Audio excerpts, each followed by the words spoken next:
ఒక police officer మిమ్మల్ని arrest చేసిన తర్వాత ఆ పోలీస్ ఆఫీసర్కి మిమ్మల్ని కొట్టే రైట్స్ లేవనే విషయం మీకు తెలుసా? ముందు పెట్టు.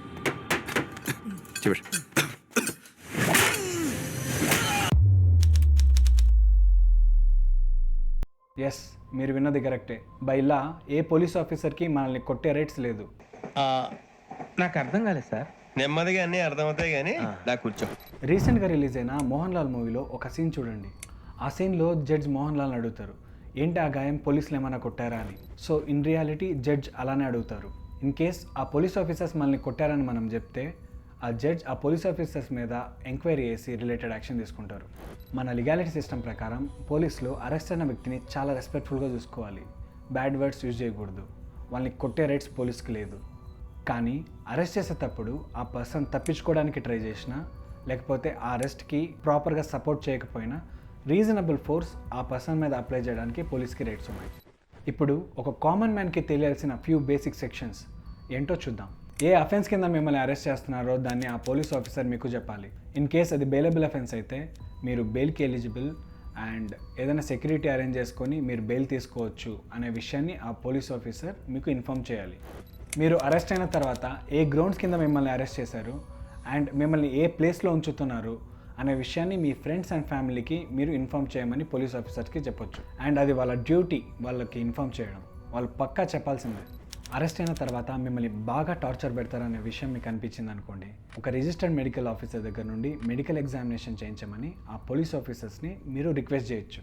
సో మీరు అలా రిక్వెస్ట్ చేస్తే ఆ మెడికల్ ఎగ్జామినేషన్లో మీకు ఏమేమి ఇంజురీస్ ఉన్నాయి అండ్ మీ హెల్త్ కండిషన్ ఏంటి అనేది క్లియర్గా వస్తుంది. సో ఇలా చేస్తే ఈ కస్టోడియల్ వైలెన్స్ని మీరు అవాయిడ్ చేయొచ్చు. డీకే బాసు కేసులో సుప్రీంకోర్టు చాలా క్లియర్ గైడ్లైన్స్ ఇచ్చింది. ఆ గైడ్లైన్స్లో కూడా క్లియర్గా చెప్పారు, ఇన్ కేస్ అరెస్ట్ అయిన పర్సన్ ఏమైనా ఇలా మెడికల్ ఎగ్జామినేషన్ చేయించండి అని రిక్వెస్ట్ చేస్తే అరెస్ట్ అయినప్పుడు అతని బాడీలో మేజర్ అండ్ మైనర్ ఇంజురీస్ ఏమున్నాయి అనేది డీటెయిల్డ్గా ఇన్స్పెక్షన్ మెమోలో రాసి దాన్ని అరెస్టీ అండ్ పోలీస్ ఆఫీసర్ ఇద్దరు సైన్ చేయాలి. అదిగాక అరెస్ట్ అయిన పర్సన్ డిటెన్షన్లో ఉండే ప్రతి 48 గంటలకి ఒకసారి మెడికల్ ఎగ్జామినేషన్ చేయించాలని ఈ సుప్రీంకోర్టు ఈ గైడ్లైన్స్లో చెప్పింది. యాజ్ పర్ సెక్షన్ 46 ఈ ఆడవాళ్ళని ఉదయం 6 గంటల లోపల కానీ ఈవినింగ్ 6 గంటల తర్వాత కానీ అరెస్ట్ చేయకూడదు. మన కాన్స్టిట్యూషన్లో ఉండే ఆర్టికల్ 22 ప్రకారం మీకు నచ్చిన లాయర్ని మీరు అపాయింట్ చేసుకోవచ్చు మీ కేసుని వాదించడానికి. ఇన్ కేస్ మీరు ఒక లాయర్ని అఫోర్డ్ చేయలేకపోతే the state is bound to provide legal aid మీకు. సో ఒక మాటలో చెప్పాలంటే ఒక పోలీస్ అధికారి మిమ్మల్ని అరెస్ట్ చేస్తే చాలా రెస్పెక్ట్ఫుల్గా చూసుకోవాలి, బూతులు మాట్లాడకూడదు. అండ్ మీరు అరెస్ట్ చేసేటప్పుడు ఏదైనా సపోర్ట్ చేయకపోతే వాళ్ళు రీజనబుల్ ఫోర్స్ అప్లై చేయొచ్చేమో కానీ మిమ్మల్ని కొట్టే రైట్స్ వాళ్ళకి లేదు. మీ మీద ఏమైనా పోలీస్ ఆఫీసర్స్ ఎక్కువ ఫోర్స్ అప్లై చేయడం కానీ లేకపోతే మిమ్మల్ని ఫిజికల్గా చాలా టార్చర్ పెట్టడం కానీ ఏదైనా చేసింటే మిమ్మల్ని కోర్టుకి తీసుకుని వెళ్ళినప్పుడు ఆ జడ్జి దగ్గరికి కానీ లేకపోతే మేజిస్ట్రేట్ దగ్గర కానీ మీరు ఈ విషయాన్ని చెప్పొచ్చు. అది కాక state or national human right community ఉంటుంది, వాళ్ళకు కూడా మీరు ఇన్ఫామ్ చేయొచ్చు. As per section 22 of police act 1861 ప్రకారం పోలీస్ ఆఫీసర్ 24/7 డ్యూటీలోనే ఉంటారు. ఈ పోలీస్ ఆఫీసర్స్ వాళ్ళ డైలీ లైఫ్లో చాలా నెగిటివ్ థింగ్స్ చూస్తుంటారు. వాళ్ళకి ఇలా ప్రాపర్గా మనకున్నట్టు వర్క్ లైఫ్ బ్యాలెన్స్ ఉండదు. ఫెస్టివల్ టైంలో కూడా వాళ్ళకి డ్యూటీ ఉంటుంది. కొన్ని కేసెస్ డీల్ చేసేటప్పుడు వాళ్ళ లైఫ్కే రిస్క్ ఉంటుంది. సో ఇవన్నీ కన్సిడర్ చేసి ఒక పోలీస్ ఆఫీసర్తో మనం చాలా రెస్పెక్ట్ఫుల్గా ఉండాలి. వాళ్ళ డ్యూటీని వాళ్ళు చేసుకోవడానికి మనం సపోర్ట్ చేయాలి. ఆ బాధ్యత మన మీద ఉంది.